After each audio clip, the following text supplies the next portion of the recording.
Hello viewers, আর tutorial হোমে তোমাদের সকলকে স্বাগত। আজ আমি ক্লাস 9-এর বিষয় ভূগোলের অধ্যায় আবহবিকার নিয়ে কিছু ছোট ছোট এমসিকিউ কোয়েশ্চেন আলোচনা করব। তো চলো আজকের ভিডিওটি শুরু করা যাক। আজকের প্রথম প্রশ্ন হলো, আবহবিকার শব্দটি প্রথম ব্যবহার করেন কে? আবহবিকার শব্দটি প্রথম ব্যবহার করেন কে? এর উত্তর হয়ে যাবে জি.কে. গিলবার্ট। চলো ভিডিওটি এগিয়ে নিয়ে যাওয়ার আগে তোমরা যদি আমাদের চ্যানেলে নতুন হয়ে থাকো তাহলে অবশ্যই আমাদের চ্যানেলটিকে সাবস্ক্রাইব করে রাখবেন এবং পাশে থাকা বেল আইকনকে প্রেস করে রাখবেন। চলো দ্বিতীয় নম্বর প্রশ্ন দেখি। বিসরণ শব্দের অর্থ কি? বিসরণ শব্দের অর্থ কি? এর উত্তর হয়ে যাবে মৃত্যু বা বিলুপ্তি। মৃত্যু বা বিলুপ্তি। চলো 3 নম্বর প্রশ্ন দেখি। 3 নম্বর প্রশ্নে কি রয়েছে? শিলায় মরচে পড়ে কোন আবহবিকার প্রক্রিয়ায়? শিলায় মরচে পড়ে কোন আবহবিকার প্রক্রিয়ায়? এর উত্তর হবে অক্সিডেশন বা জারণ।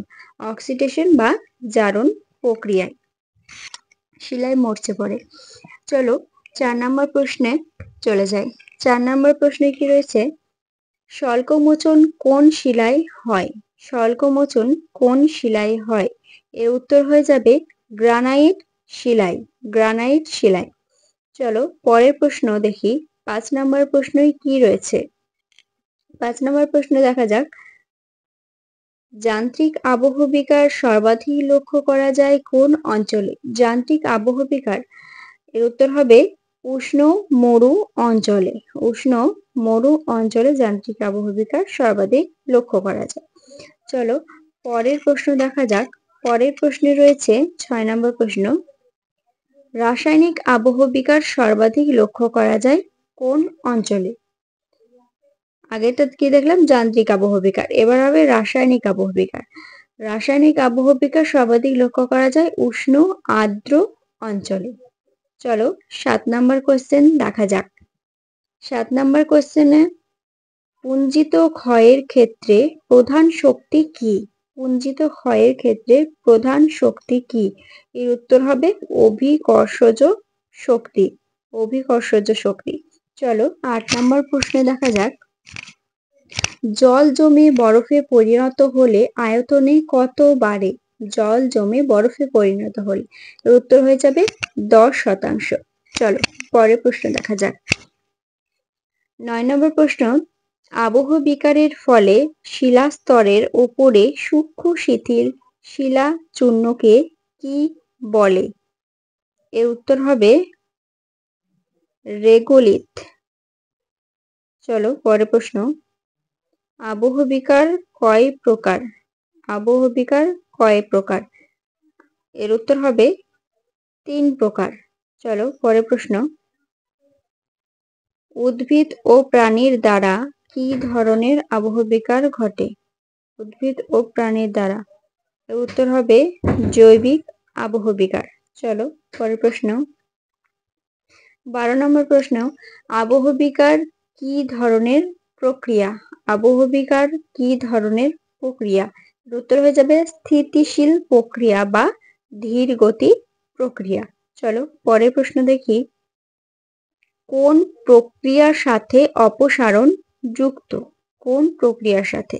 এর উত্তর হবে ক্ষয়ীভবন। ক্ষয়ীভবন। 14 নম্বর প্রশ্ন। স্ক্রি বা স্ট্যালাস কোন প্রক্রিয়ার ফলে ঘটে? স্ক্রি বা স্ট্যালাস এর উত্তর হবে তুষার কার্যের দ্বারা। তুষার কার্যের দ্বারা। চলো পরের প্রশ্ন কি আছে দেখা যাক। ক্ষয়ীভবনের ফলে এটা মূল হবে। মূল শিলা ভূপৃষ্ঠে উন্মোচন হলে তাকে কি বলে? এর উত্তর হবে নগ্নি ভবন। টাইপে মিস্টেক হয়ে আছে। চলো রাসায়নিক আবহবিকার এর প্রক্রিয়াগুলি কি কি? রাসায়নিক আবহবিকারের প্রক্রিয়াগুলি কি কি?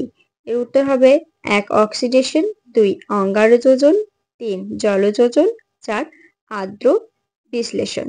চলো নেক্সট।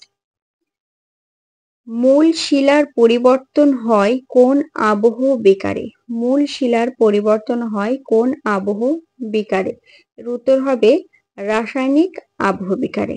রাসায়নিক আবহ বিকারে। চলো পরের প্রশ্ন। 18 নম্বর প্রশ্ন রয়েছে, যান্ত্রিক আবহ বিকারের প্রক্রিয়াগুলি কি কি? যান্ত্রিক আবহ বিকারের প্রক্রিয়াগুলি হলো 1 প্রস্তুতচায় খণ্ডীকরণ, 2 স্বল্পমোচন, 3 ক্ষুদ্র কণা বিসরণ, 4 তুহিন খণ্ডীকরণ। চলো পরের প্রশ্ন দেখি। গোলাকার ভূমিরূপ সৃষ্টি হয় কোন আবহ বিকারে?